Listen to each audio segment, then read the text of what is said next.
जय हिंद मेरे तमाम शिक्षक बंधु। जैसा कि आप लोग जान रहे हैं कि आज सरकार ने ट्रांसफर पोस्टिंग से संबंधित एक दिशा निर्देश जिले के जिला शिक्षा पदाधिकारी को पत्र के माध्यम से सूचित किए हैं। तो उसमें कई एक बिंदु है, जिस बिंदु की जानकारी मैं आपको अपने शब्दों में दूंगा। तो प्रथम, अगर आप लोग हमारे इस चैनल का परिवार नहीं बने हैं तो बन जाइए, क्योंकि आपको यहाँ पे शिक्षा से संबंधित हर एक जानकारी मिलते रहेगी।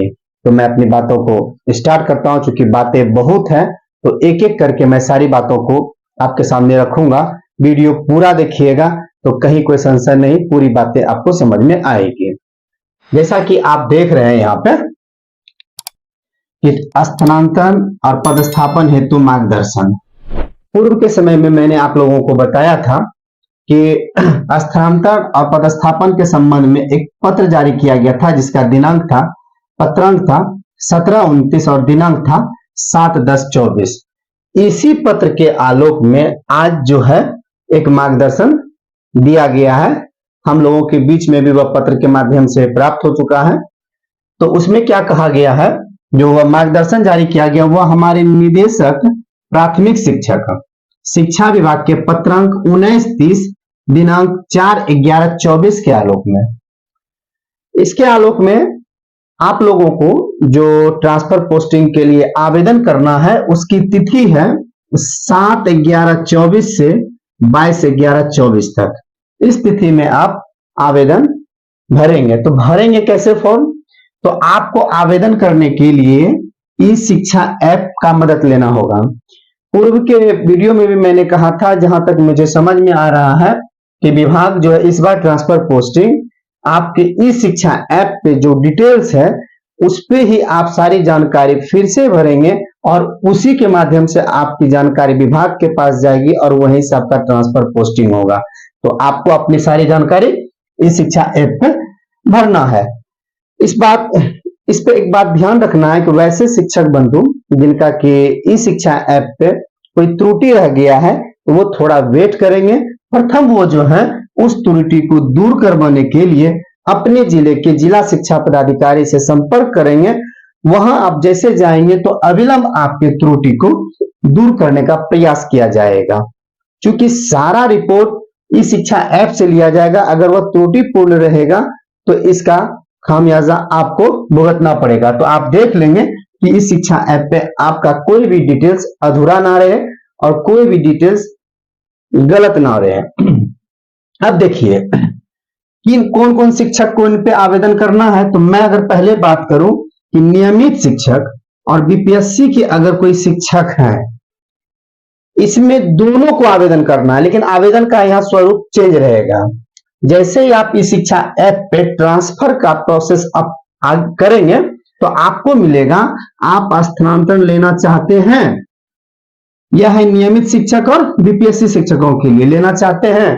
अगर आप चयन करते हैं ना कि मुझे ट्रांसफर नहीं चाहिए, तो खैर बात वहीं पे समाप्त है, लेकिन यह जानकारी आपको देना होगा कि मैं ट्रांसफर नहीं लेना चाहता हूं।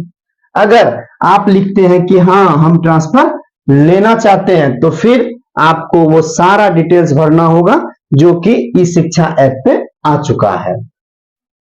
बात अगर हम करें वैसे शिक्षक जो सक्षमता परीक्षा उत्तीर्ण हो चुके हैं, उनके लिए विकल्प भरना अनिवार्य है, यानी उन्हें आवेदन करना अनिवार्य है। अगर आप आवेदन नहीं करते हैं तो वह पदस्थापित जगह को आपका जिला मानकर कहीं भी ट्रांसफर कर देंगे। ऐसा जो सिस्टम बना है, यानी कहिए कि जो सॉफ्टवेयर बना है, उस सॉफ्टवेयर में यही कहा गया है कि अगर सक्षमता पास शिक्षक हैं तो उन्हें विकल्प भरना अनिवार्य है, और अगर आप नहीं भरते हैं तो आप जिस जगह पे पदस्थापित हैं उसे जिला मानकर अन्यत्र आपका ट्रांसफर कर दिया जाएगा। क्लियर हो गया? अब हम बात करते हैं कि आवेदन भरते समय आपको इन बातों पे भी ध्यान रखना होगा। उस समय आपकी वैवाहिक स्थिति और जेंडर यानी लिंग, इसका विकल्प भी दिया गया और इससे भी भली भांति आप भरेंगे। यह भी ट्रांसफर पोस्टिंग में बहुत मायने रखता है। अगर हम बात करें असाध्य रोग या गंभीर रोग से बीमारी या दिव्यांग अगर कोई है हमारे शिक्षक बंधु और वो इसका लाभ लेना चाह रहे हैं, तो वैसे स्थिति में उन्हें CS का प्रमाण पत्र चाहिए और वह प्रमाण पत्र आपको वहां पे अपलोड करना होगा। आगे बढ़िएगा तो आपको मिलेगा आपके एड्रेस के बारे में पूर्ण जानकारी मिला जाएगा। तो वहां पे आपको जो है गृह जिला के बारे में पूर्ण जानकारी देना है। इसका भी एक कॉलम है उसमें आपको भरने के लिए। जैसा कि आप लोग जान रहे हैं कि वैसे भी शिक्षक बंधु हमारे साथ में हैं जो कि किन्हीं के पति सरकारी सेवा में है या तो किन्हीं की पत्नी सरकारी सेवा में है।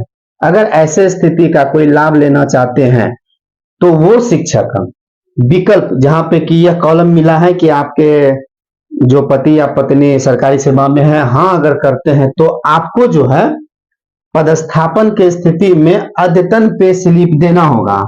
बात समझ रहे हैं? अगर पति है तो उनका वेतन पुर्जा चाहिए, अगर पत्नी है तो उनका वेतन पुर्जा चाहिए और वो भी अद्यतन, जिसे कि आपको अपलोड करना होगा। विभाग यह पता करना चाहती है कि जो भी डिटेल्स हमारे पास आ रहा है वह डिटेल्स पूर्ण है।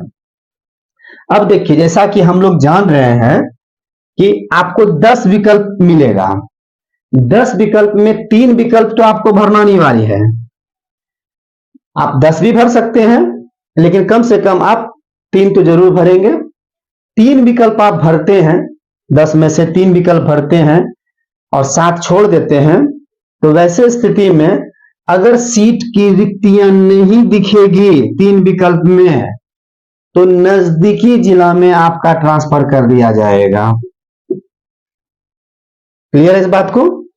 पुरुष शिक्षक जो हमारे हैं उनको 10 अनुमंडल का चयन करना है। कई एक शिक्षक का प्रश्न रहा कि हमारे जिले में सर एक ही अनुमंडल है, तो वैसे स्थिति में विभाग ने कहा है कि आप बगल के जिला का जो अनुमंडल है आप उसका चयन कर सकते हैं।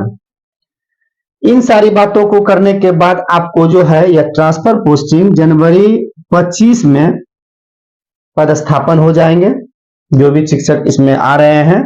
साथ ही जब आप योगदान कर लेते हैं तो ही आप विशिष्ट शिक्षक के रूप में बनेंगे।